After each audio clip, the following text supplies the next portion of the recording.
Hello प्यारे बच्चों, स्वागत है आपका अपने YouTube channel dream science coaching पे। आज हम लोग क्लास 7 के विषय हिंदी के अर्धवार्षिक मूल्यांकन परीक्षा 2025 के सभी प्रश्नों के हल देखेंगे। बाकी परीक्षा के जैसा इस परीक्षा में भी ये आप देख सकते हैं कि निर्देश दिए गए हैं। ऊपर में आपको कॉलम दिया गया है, इस कॉलम को भर लेना है।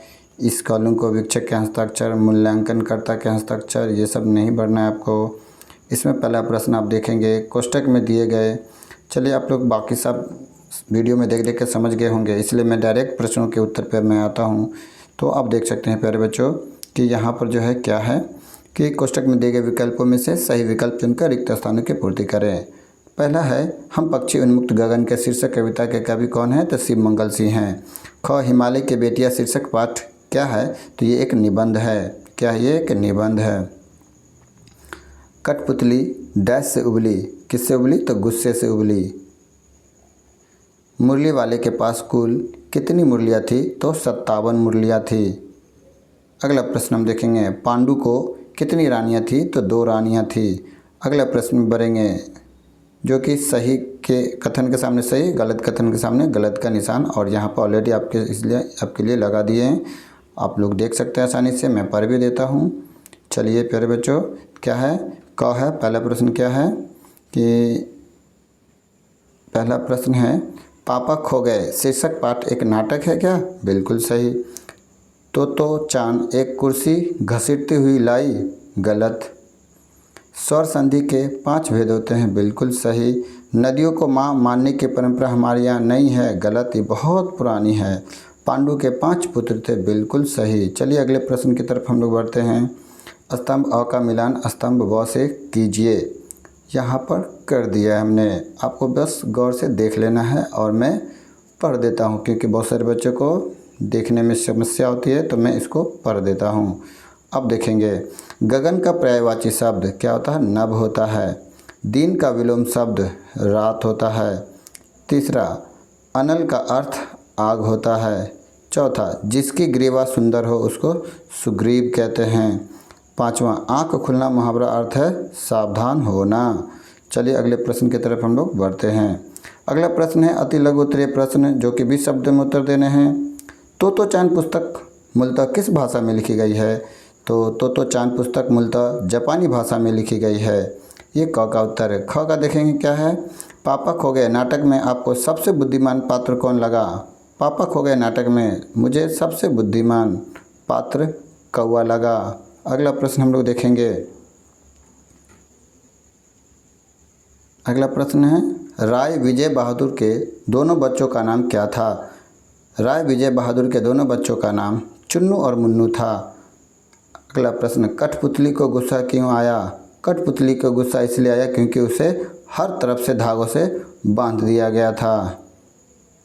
अगला प्रश्न हिमालय की यात्रा में लेखक ने किन किन की प्रशंसा की है?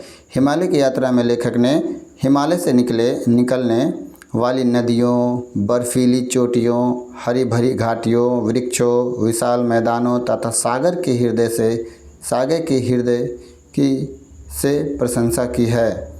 अगला प्रश्न है जो कि 5वां है और ये लगभग 50 शब्दों में उत्तर देने हैं। अब हम लोग इस प्रश्न के उत्तर देखेंगे। क्या है इस प्रश्न का उत्तर? हर तरह की सुख सुविधाएं पाकर भी पक्षी पिंजरे में बंद क्यों नहीं रहना चाहते? दूसरा प्रश्न है काका कालेकर ने नदियों को लोक माता क्यों कहा? तो हम लोग पहला ये जो कहे उसके उत्तर को देखेंगे। हर तरह की सुख सुविधाएं पाकर भी पक्षी पिंजरे में बंद इसलिए नहीं रहना चाहता है क्योंकि पक्षियों को स्वतंत्रता प्रिय है। पिंजरे में बंद होकर उनकी आज़ादी छिन जाती है, पंख टूट जाते हैं और वे उड़ना भी भूलने लगते हैं। इसलिए पक्षी पिंजरे में बंद नहीं रहना चाहता क्योंकि वो खुले आसमान में उड़ने वाले पक्षी है और हम लोग उसे कैद करके, वैसे कैद तो किसी को पसंद नहीं है, ये पक्षी की क्या बात करें। तो अगले प्रश्न की तरफ बढ़ते हैं हम लोग। ख है।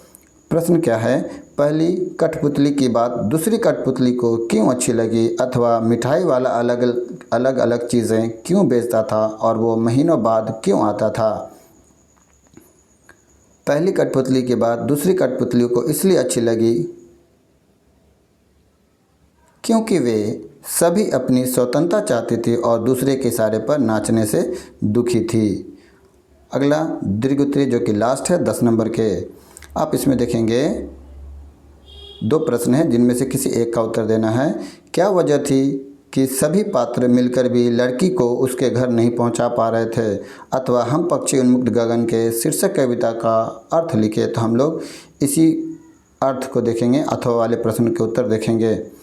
क्या है हम लोग, चलिए हम लोग देखते हैं। कवि श्री मंगल सिंह सुमन द्वारा रचित कविता हम पक्षी उन्मुक्त गगन के का अर्थ है कि पक्षी खुले आसमान में उड़ने वाले स्वतंत्र प्राणी हैं और उन्हें पिंजरे में कैद नहीं किया जा सकता, ना ही वे पिंजरे में सुखी रह सकते, भले ही वह पिंजरा सोने का क्यों न बना हो और उसमें खाने पीने की सभी सुविधाएं क्यों न हो। यह सभी सुविधाएं व्यर्थ है। अंत में इस कविता में पक्षी द्वारा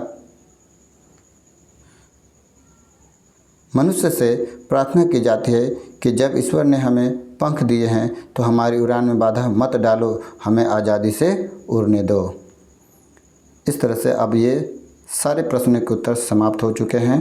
प्यारे बच्चों, यहाँ पर सारे प्रश्नों के उत्तर समाप्त हो चुके हैं। अब आप लोग यहाँ पर आपको करना ये है कि आप इन सभी प्रश्नों को उत्तर को याद कर लेंगे और याद करने के बाद एक बार कॉपी में लिख भी लेंगे ताकि प्रैक्टिस हो जाए, और एग्ज़ामिनेशन हॉल में बढ़िया से गर्दा उड़ा के आना है ताकि आपके एग्ज़ाम में अच्छा आवे नंबर। चलिए प्यारे बच्चों, मैं यहीं पे ये वीडियो एंड करता हूँ एक शुभकामना के साथ कि आप मेहनत से पढ़ें। मेहनत करने वाले को ही सफलता मिलती है। चलिए यहीं पर अब हम लोग वीडियो को एंड करते हैं। तब तक के लिए टाटा बाय बाय। आपका एग्ज़ाम कैसा जा रहा है कमेंट्स में ज़रूर बताइएगा। इतने सारे बच्चे लोग देखते हैं, लेकिन देखते हैं कमेंट्स बहुत कम बच्चे लोग का रहता है। अरे प्यार से कुछ थैंक यू मैसेज वाला देना चाहिए आप लोग को। आप लोग के लिए हम लोग ये क्या निस्वार्थ, कोई फ़ायदा नहीं, किस फ़ायदे के लिए हम करते हैं, ये सब आपकी सुविधा के लिए। और अच्छा लगता है, चूँकि मैं खुद भी एक टीचर हूँ और मैं अपना संस्था भी चलाता हूँ, तो अच्छा लगता है बच्चों की सुविधा के लिए थोड़ा सा ये अपना वीडियो बना देते हैं, थोड़ा अच्छा लगता है। आप लोग भी प्यारा सा कमेंट्स ज़रूर देंगे, मुझे बहुत अच्छा लगेगा। चलो प्यारे बच्चों, जय हिंद।